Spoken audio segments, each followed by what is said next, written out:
Hello everyone, this is going to be an overview and demo of my Simplex 4002 fire alarm control panel. This is a conventional panel, first produced in 1986 and discontinued around 1996. The base panel has 8 zones and 2 NACs, but this is expandable up to 32 zones and 6 NACs. This 4002 is in a 4-unit cabinet, but there's also 2-unit and 6-unit cabinets. So let's run a demo on this one. So here's our setup. For pull station, we have a 4251-21. For detectors, we have a 2098-9554 ion smoke on a 2098-9211 base, and a 2098-9603 photoelectric smoke on a 2098-9525 base. For signals, we have a 4903-9101 strobe plate with a 2901-9838 horn, and a 2903-9005 light plate with a 2901-9806 horn. System is set on march time, so here we go.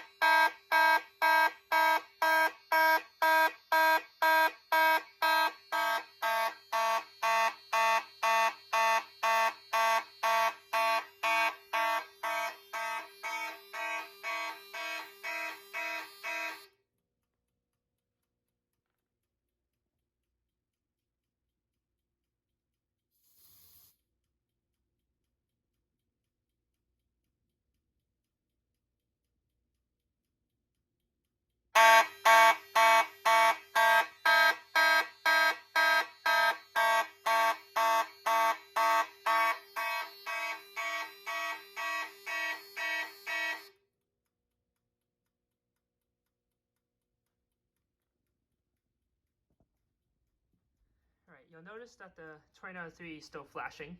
It's because I have it set for selective silence. I'll explain more in a little bit. Now, this photoelectric head unfortunately doesn't work, so we're just going to test the heat sensor.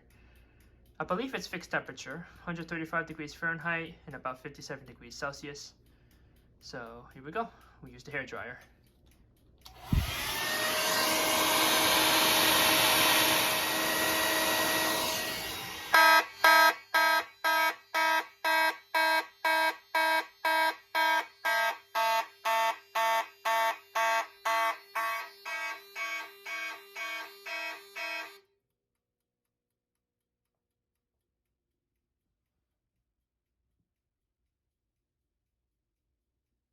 Okay. Now, the base takes a while to reset because it needs to wait for the heat sensor to cool down. So we can reset this and then we'll wait.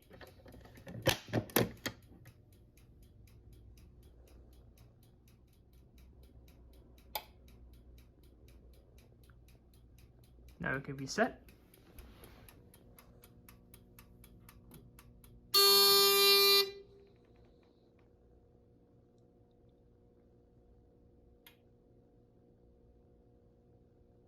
And we're back to normal. Now let's take a look at the inside of the 4002. We'll move the dress panel to right here. On the left here is the CPU board. This is the heart of the panel, obviously. You have your trouble connections, buttons and switches, 8 zones, and the NACs, which are on the bottom. This ribbon here connects to the power supply board, which is behind the CPU. Here is a connector for the batteries. This larger connector here goes to the very heavy transformer. This block here connects to an expansion power supply, if there is one on the system. And this is an unsupervised 24-volt power for signal expander cards. Here are the program and dip switches and the buzzer. This small terminal block here is for the city connection. This larger one is for LED annunciators. And here are the zone terminals. Moving down here, these are the NAC connections, Class A or Class B.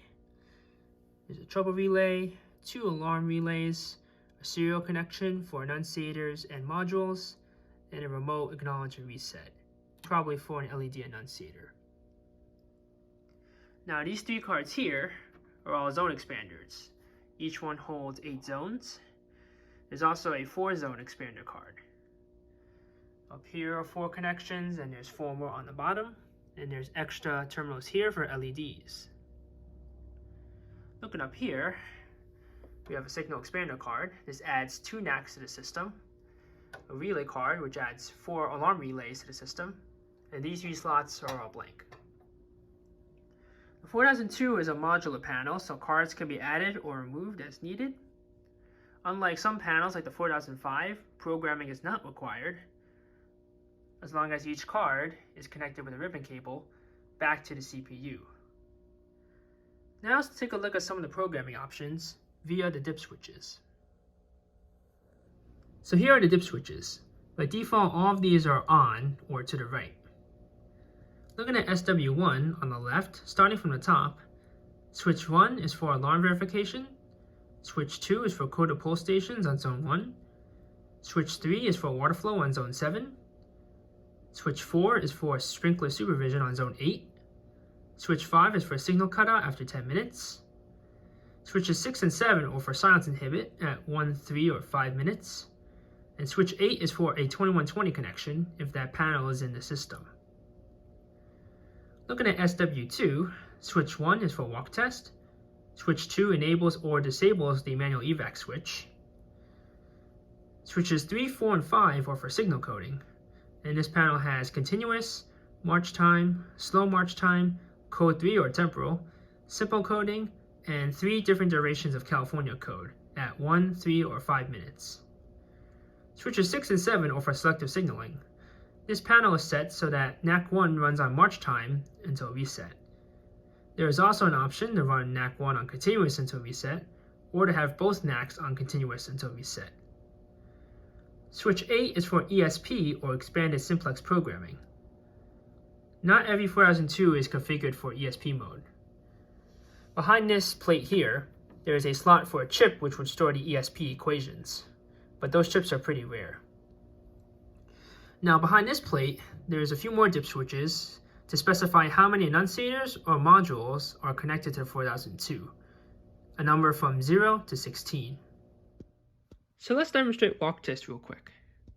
We'll test the pull station and the ion smoke. So here we go.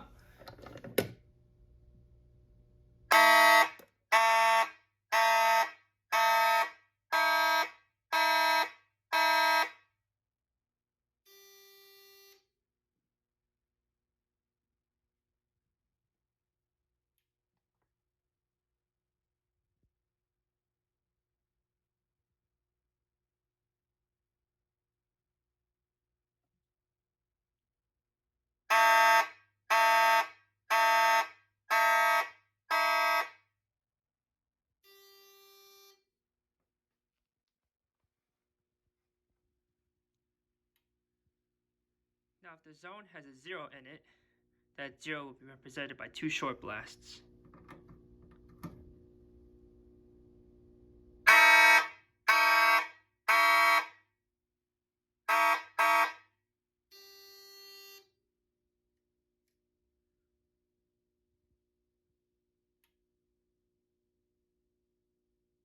And that concludes our walk test.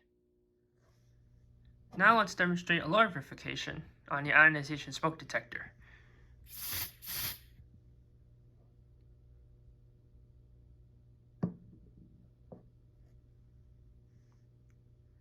Now the panel waits a couple of seconds before it resets the smoke detector, and then we can activate it again.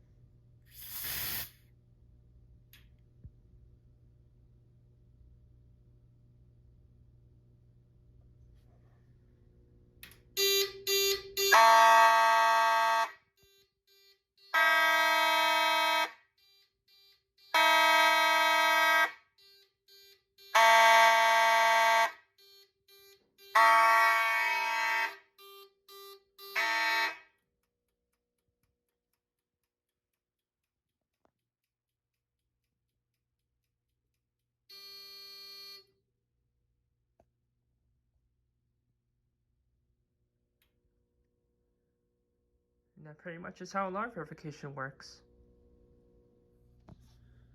Now let's demonstrate a coded pull station on the 4002. I have my 4263-1 coded pull station on zone 1. So here we go.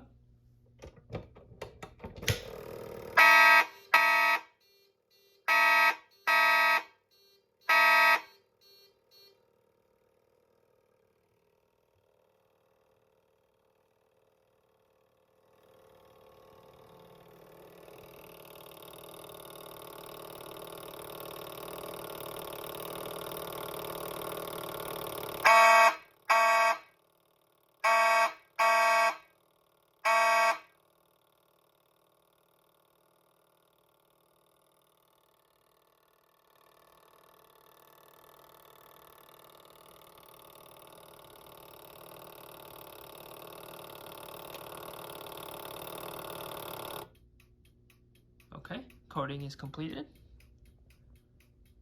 Now we can reset.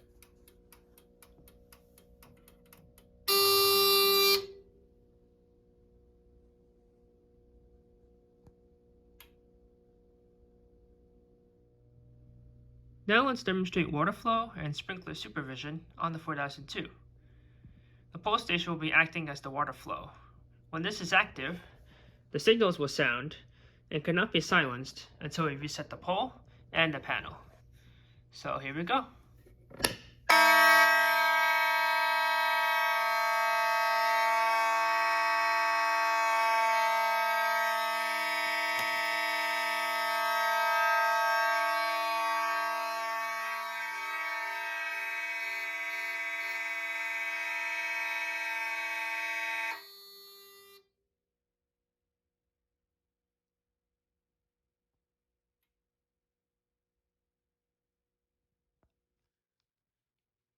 Okay, now the sprinkler supervision is pretty simple.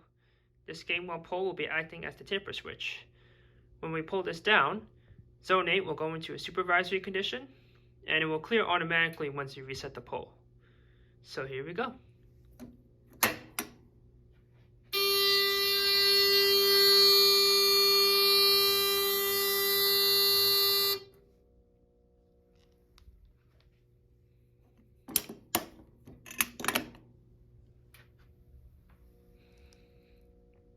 And that's it. And that concludes the overview of the Simplex 4002 fire alarm control panel. I hope this video was informative. Questions and comments are always appreciated. And until next time, have a nice day.